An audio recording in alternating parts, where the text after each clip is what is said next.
बिल्कुल बढ़िया होंगे। एक बड़ी सी स्माइल देते हैं और स्टार्ट करते हैं। पिछले क्लास में हमने क्या पढ़ा था? कैरेक्टरिस्टिक्स ऑफ पीपीसी तक हमने कवर कर लिया था, राइट? हमने दो कैरेक्टरिस्टिक्स पढ़े थे, एक हमने पढ़ा था डाउनवर्ड स्लोपिंग और एक हमने पढ़ा था it's concave to the origin. Concave to the origin में स्टूडेंट्स के दिमाग में एक हमने कंफ्यूजन सॉर्ट में थोड़ा छोड़ दिया था कि भाई दिमाग में क्वेश्चन था स्टूडेंट्स के कि क्या इंक्रीजिंग एमओसी होगा तो ही मेरा ग्राफ कॉन्केव बनेगा क्या? तो अब आगे देखते हैं कि अगर एमओसी डिक्रीजिंग या कांस्टेंट हो जाता है तो क्या ग्राफ का शेप चेंज होता है कि नहीं। चलिए देखिए, ये आपका टेबल है। टेबल मैंने गलत बोला, दिस इज अ शेड्यूल। हम इकोनॉमिक्स के स्टूडेंट्स हैं। यस, एमओसी फर्स्ट का तो कुछ होगा नहीं। क्या होगा? लॉस अपॉन में गेन, 4 अपॉन में 1 दैट इज 4, 3 अपॉन में 1 अपॉन में 3, 2 अपॉन में 1 upon is equal to 2 and 1 upon में 1 इज इक्वल टू 1। ये क्या है? डिक्रीजिंग एमओसी है ना। इंक्रीजिंग एमओसी में ग्राफ कैसा बना था हमारा? Concave shape. तो डिक्रीजिंग में जनरली कॉन्वेक्स ही बनना चाहिए। देखते हैं बनता है कि नहीं, पता नहीं बनेगा कि नहीं। आप बताइए ग्राफ कॉपी में साथ साथ और बताइए कैसा ग्राफ बन रहा है आपका।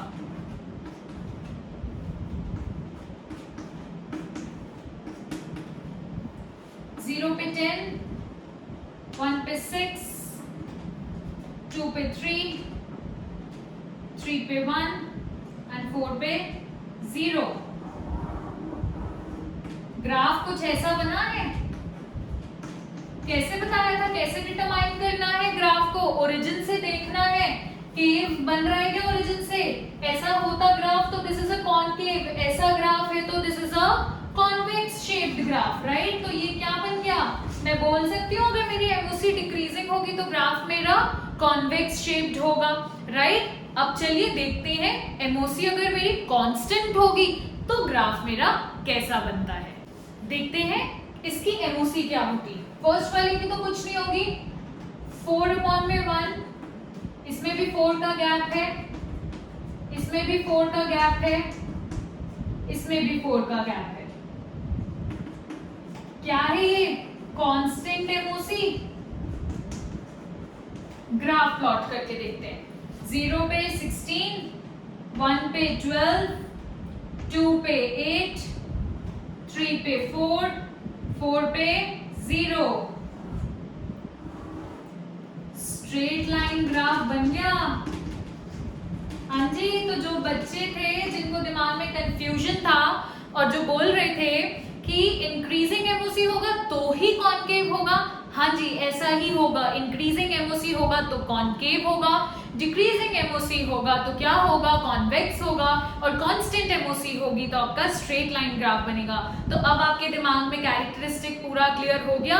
हमने दोनों मैथमेटिकल सेंस और इकोनॉमिकल सेंस अपने वीडियो में कवर कर लिया था। तो चलिए आपको ये प्रूव हो गया। तो एक बड़ा ही प्रोमिनेंट क्वेश्चन है, वो बहुत ज्यादा एग्जाम में आता है। Is PPC always concave shaped?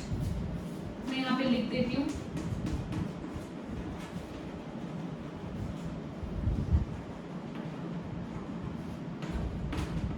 ये 3 मार्कर क्वेश्चन में भी आ सकता है, ये एमसीक्यू में भी आ सकता है। देखिए इकोनॉमिक्स में जब भी वर्ड ऑलवेज और नेवर आ जाए ना, बिल्कुल कान खड़े हो जाने चाहिए आपके। क्यों खड़े हो जाने चाहिए? क्योंकि हम गलत प्रूफ कोई भी चीज को कर सकते हैं। तो जब ऑलवेज आ जाए, तो अगर ऑलवेज आ गया तो आप तो बोल सकते हैं नहीं हमेशा नहीं होती, एमओसी डिक्रीजिंग होगी तो वो कॉन्वेक्स हो जाएगी, एमओसी अगर कांस्टेंट होगी तो वो स्ट्रेट लाइन हो जाएगी। तो 3 मार्कर क्वेश्चन में आपको 3 ग्राफ और 3 शेड्यूल्स उसके साथ थ्योरी एक्सप्लेन करके आना है। तो चलिए आगे मूव करते हैं नेक्स्ट टॉपिक में, that is the shift and the rotation in PPC, right? ये भी बड़ा ही सिंपल है। देखिए जहां अब देखिए इकोनॉमिक्स है तो ग्राफ्स तो आएंगे, ग्राफ से बिल्कुल डरने का नहीं है। जिस चीज से हम डरते हैं ना उस चीज से हमको पढ़ने के पहले ही थोड़ा घबराहट होने लगती है, अरे कैसे होगा। बिल्कुल बोलिए ग्राफ को, आओ देख लेंगे तुमको भी, राइट? तो चलिए आगे बढ़ते हैं नेक्स्ट टॉपिक के साथ। तो आगे देखते हैं change in PPC. Change in PPC 2 type का होता है। एक होता है शिफ्ट इन पीपीसी और एक होता है हमारा रोटेशन इन पीपीसी।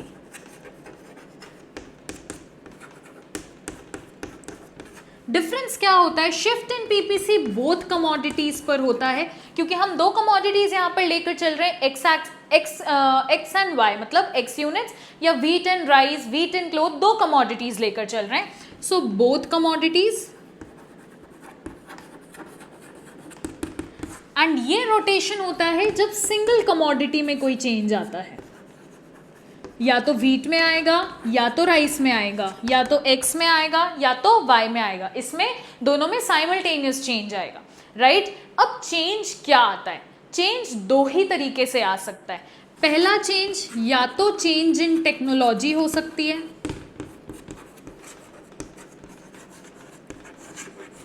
या तो चेंज इन रिसोर्सेज हो सकते हैं.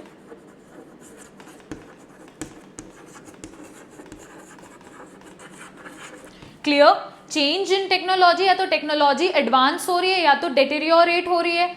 रिसोर्सेज, या तो इंक्रीज इन द रिसोर्सेज हो रहा है, या तो डिक्रीज इन द रिसोर्सेज हो रहा है. तो चलिए सबसे पहले देख लेते हैं इंप्रूवमेंट इन टेक्नोलॉजी और इंक्रीज इन रिसोर्सेज, दोनों में अगर होता है तो क्या होता है. तो सबसे पहले हम शिफ्ट इन पीपीसी को पढ़ाई करते हैं. शिफ्ट इन पीपीसी, देखिए दो तरीके से शिफ्ट हो सकता है, या तो लेफ्टवर्ड शिफ्ट या तो राइटवर्ड शिफ्ट. शिफ्ट में मैंने क्या बोला था? हम दोनों कमोडिटीज पे बात कर रहे हैं, राइट? चेंजेस क्या आएंगे राइटवर्ड शिफ्ट में? या तो वो इंप्रूवमेंट इन टेक्नोलॉजी है,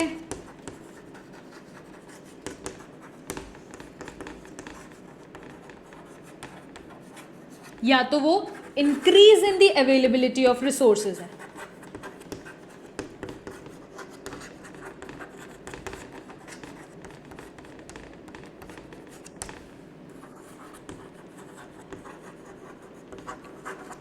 ठीक है, देखते हैं, ग्राफ के थ्रू समझते हैं. यहां पे मेरा व्हीट है, यहां पे मेरा क्लोथ है, ये मेरा इनिशियल पीपीसी ऐसा बना हुआ है AE. अब देखिए, या तो मेरी टेक्नोलॉजी इंप्रूव हो गई, या तो मेरी रिसोर्सेज बढ़ गए. दोनों में से कोई एक भी होगा तो भी चलेगा, लेकिन दोनों कमोडिटीज पर होना चाहिए. मतलब व्हीट की भी टेक्नोलॉजी बढ़नी चाहिए और क्लोथ की भी बढ़नी चाहिए. अगर टेक्नोलॉजी बढ़ रही है तो, अगर रिसोर्सेज बढ़ रहे हैं तो व्हीट के भी बढ़ने चाहिए, क्लोथ के भी बढ़ने चाहिए, तभी शिफ्ट होगा, राइट? शिफ्ट मतलब क्या होता है? अपनी जगह पे जहां मैं खड़ी हूं उससे पूरी की पूरी उठ के चली जाऊं, राइट? थोड़ा बहुत पार्ट नहीं, पूरा का पूरा ही मुझे अपने आप को शिफ्ट करना पड़ेगा. तो इस ग्राफ से अगर मैं देखूं, दोनों चीजें अगर बढ़ रही हैं तो मैं ज्यादा प्रोड्यूस कर पाऊंगी. तो मैं क्या होगा मेरा? Rightward shift. राइटवर्ड शिफ्ट कैसे मानूं? ये मेरा लेफ्ट हैंड है, ये मेरा ग्राफ है. राइटवर्ड शिफ्ट करना है तो ये मेरा राइट हैंड है, राइट? राइट साइड में ग्राफ को ऊपर की तरफ बनाना है. इन दोनों का जो गैप रहेगा वो बराबर ही रहेगा, डिसप्रोपोर्शनल गैप नहीं रहेगा. आप ऐसा नहीं बनाएंगे बिल्कुल भी, राइट? आपको गैप जो है वो प्रॉपर ही रखना पड़ेगा. तो आपका जो नया ग्राफ बन गया वो क्या बन गया? AE से आपका ग्राफ शिफ्ट होके कहाँ चला गया? A', E'. आई नो ये आपका पहला टॉपिक है जिसमें शिफ्ट वगैरह आ रहा है, लेकिन एक बार इसको समझ लेंगे ना तो पूरी इकोनॉमिक्स बड़ी आसान हो जाएगी. हर चैप्टर में आपका शिफ्ट वगैरह है. क्लियर है आपको? AE से उठ के आपका A', E' में चला गया. एक और बात, जो नया ग्राफ बनता है वो हमेशा डॉटेड ग्राफ बनता है, सेम नहीं बनता. लेफ्टवर्ड शिफ्ट, लेफ्टवर्ड में क्या होगा? डेटेरियोरेशन इन technology,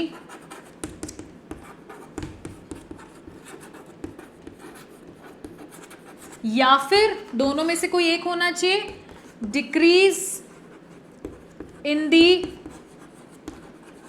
availability of resources. Clear है? ये आपका ग्राफ बन रहा है व्हीट यूनिट्स में. देखिए प्लॉटिंग अच्छे से करनी पड़ेगी आपको हर बार. ग्राफ में छोटे छोटे मार्क्स बहुत कटते हैं. अगेन ये आपका ग्राफ क्या है? AE ग्राफ है. अब दोनों में ही टेक्नोलॉजी खराब हो गई तो भाई क्या होगा? मेरा प्रोडक्शन कम होगा. या रिसोर्सेज कम हो गए तो क्या होगा? मेरा प्रोडक्शन कम होगा. तो graph leftward shift, this is my left hand, so leftward shift dotted बन जाएगा. तो ये A', E' और एरोज डाल दीजिएगा आप. राइट तो आपका ग्राफ किससे शिफ्ट हो गया, ए ई से लेफ्टवर्ड शिफ्ट हो गया, A double dash E double dash पे। तो this was all about shift. तो केस स्टडी बेस्ड क्वेश्चंस भी आ सकते हैं, आपको बोल देगा रिसोर्सेज बढ़ रहे हैं, बताइए शिफ्ट क्या होगा, राइट तो आपको सबसे पहले तो दिमाग लगाना पड़ेगा, अगर वर्ड शिफ्ट बोल रहा है मतलब वो दोनों कमोडिटीज में हो रहा है, या वर्ड अगर शिफ्ट नहीं बोल रहा और बोल रहा है दोनों कमोडिटीज में टेक्नोलॉजी बढ़ रही है, तो अपने आप दिमाग लगाइएगा कि वो शिफ्ट हो रहा है, right. Let's move forward to next, that is rotation in PPC. Rotation in PPC में क्या होता है, मैंने बोला था एक कमोडिटी, चलिए अब व्हीट ले लेते हैं। व्हीट हमारा कौन से एक्सिस पे था, एक्स एक्सिस पे था, right on the basis of x axis. चलिए एक्स एक्सिस, इसमें मैं मान रही हूं कि इंप्रूवमेंट हो रही है टेक्नोलॉजी की,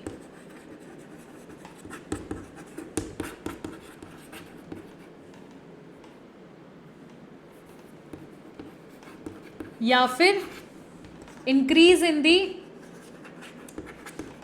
अवेलेबिलिटी ऑफ रिसोर्सेज।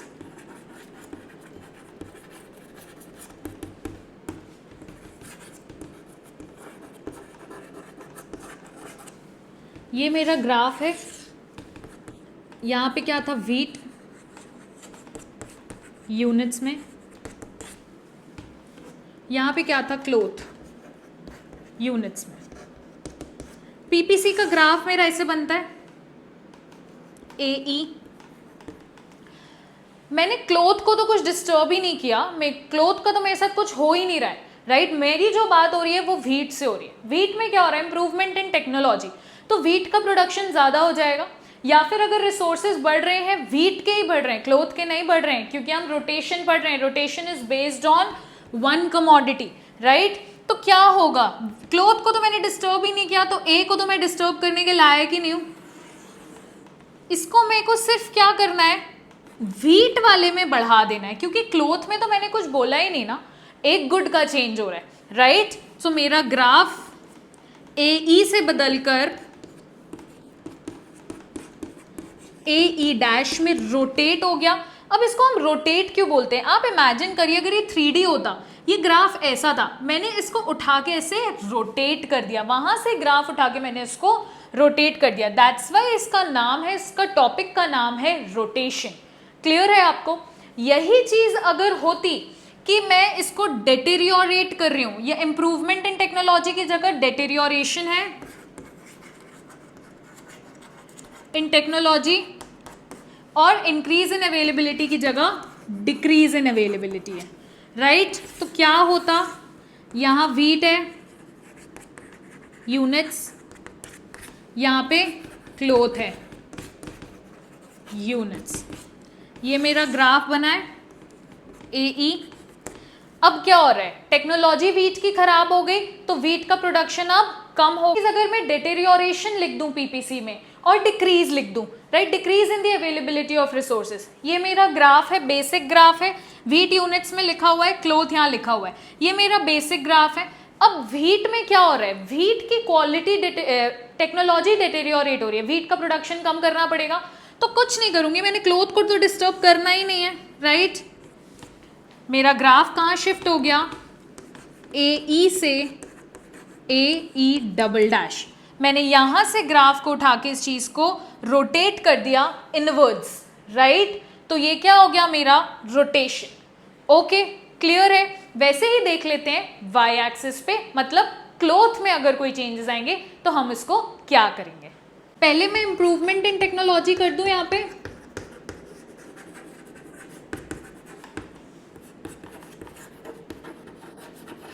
और या फिर क्या हो सकता है, इंक्रीज इन द अवेलेबिलिटी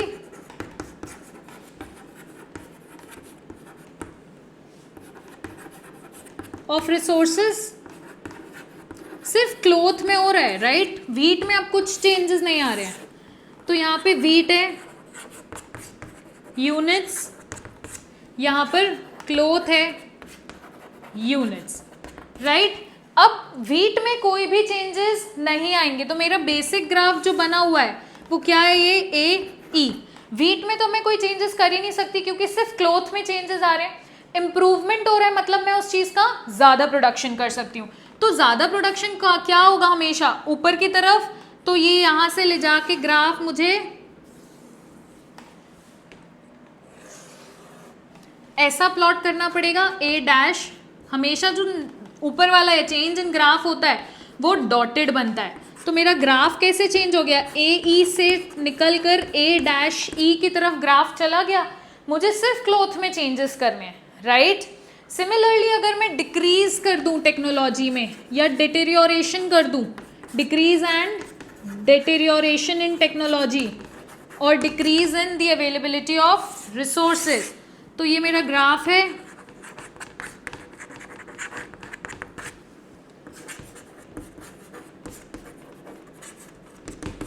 ये मेरा बेसिक ग्राफ है ए ई। अब क्या हो रहा है, deterioration in technology of cloth. Cloth को हम कम प्रोडक्शन कर पाएंगे तो नीचे की तरफ जो चेंज्ड वाला ग्राफ होगा ए डबल डैश, तो ए ई से शिफ्ट होकर ग्राफ कहाँ चला गया, A double dash E. Clear है आपको, बड़ा ही सिंपल है और 4 मार्क्स दे के जाएगा। क्या चाहिए, टॉपिक सिंपल हो और मार्क्स ज्यादा हो, राइट। यूटीज में तो पक्का कंफर्म आता ही आता है, फाइनल्स में भी इस चैप्टर के वेटेज के अकॉर्डिंग ये टॉपिक आने के चांसेस बहुत ज्यादा होते हैं, राइट। तो इतना समझ आया हो। एक और टॉपिक मेरा छोटा सा बचा है, अटेनेबल एंड अनअटेनेबल कॉम्बिनेशंस, कि अगर शिफ्ट नहीं होता है, अगर पीपीसी के अंदर कोई पॉइंट होता है तो हम उसको कैसे जज करते हैं। तो आइए देखते हैं next topic, that is attainable and unattainable combinations of PPC. चलिए, आज के वीडियो का लास्ट टॉपिक है attainable and unattainable combinations of PPC. Suppose ये पीपीसी मेरा बना हुआ है, राइट। यहां व्हीट है और ये क्लोथ है। ये मेरा पीपीसी है, ये ए, ये ई, बी, सी, डी और ई, राइट। यही हम अभी तक लेते आ रहे थे, राइट। अब अच्छा मुझे एक बात बताइए, ये जो पॉइंटर्स हैं ऑन द पीपीसी, मतलब क्या है कि मेरी गिवन रिसोर्सेज और टेक्नोलॉजी के हिसाब से मैं बेस्ट प्रोडक्शन कर रही हूँ, कि मैं बेस्ट यूटिलाइजेशन उन चीज़ का कर रही हूँ। वॉट इफ कोई पॉइंट यहाँ पर लाई कर रहा है एन और एक पॉइंट यहाँ पर लाई कर रहा है जेड। एन वाला पॉइंट क्या ये मैं अटेनेबल है, यही तो मुझे बताना है।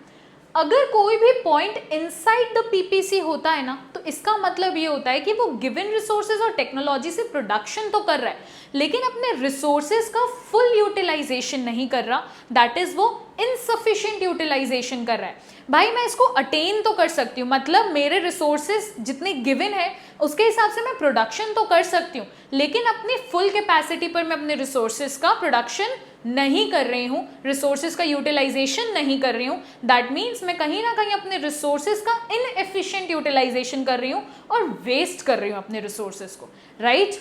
और इस पॉइंट Z के बारे में क्या कहना, भाई इतने तो रिसोर्सेज ही नहीं है मेरे पास कि मैं इस पॉइंट को अटेन कर पाऊँ, राइट। तो all the points on the PPC and जो इनसाइड है, that is A, B, C, D, E और N, इसको मैं विद गिवन रिसोर्सेज अटेन तो कर सकती हूँ ना। तो ये मेरे कौन से कॉम्बिनेशंस हो गए, अटेनेबल और फीजिबल कॉम्बिनेशंस, कि भाई मैं गिवन रिसोर्सेज के साथ एटलीस्ट इसको प्रोड्यूस तो कर सकती हूँ। और Z जो है, जो मेरा आउटसाइड है, ये क्या हो गया मेरा अनअटेनेबल कॉम्बिनेशन, क्योंकि इतने तो रिसोर्सेज ही नहीं है मेरे पास। अनअटेनेबल और अनफीजिबल कॉम्बिनेशन, राइट। इतने रिसोर्सेज और टेक्नोलॉजी ही नहीं है कि मैं इसको अफोर्ड कर पाऊं। तो जितने भी points on the PPC and inside the PPC है, that is attainable and feasible, and जो आउटसाइड है वो अनअटेनेबल और अनफीजिबल, राइट। आई होप आपको क्लियर होगा। पीपीसी का कॉन्सेप्ट यहीं पर एंड होता है। सिर्फ 2 छोटे छोटे टॉपिक्स और बचे हैं, वो एक वीडियो और आएगी, उसमें कवर हो जाएगा। आई होप आप थोड़े थोड़े बेसिक्स को क्लियर करते जा रहे हैं। आई नो 11th में थोड़ी इकोनॉमिक्स बोरिंग लगती है क्योंकि आपके लिए नया सब्जेक्ट है, बट बेसिक्स पर काम करिए, आपको बहुत मजा आएगा। Till then, subscribe to my YouTube channel. Also press the bell icon so that you can get notified. And अगर वीडियोस पसंद आ रहे हैं तो please give it a like button, ताकि मुझे पता चले कि आपको वीडियोस पसंद आ रहे हैं। मिलेंगे जल्द ही नेक्स्ट वीडियो के साथ। Tata, bye bye.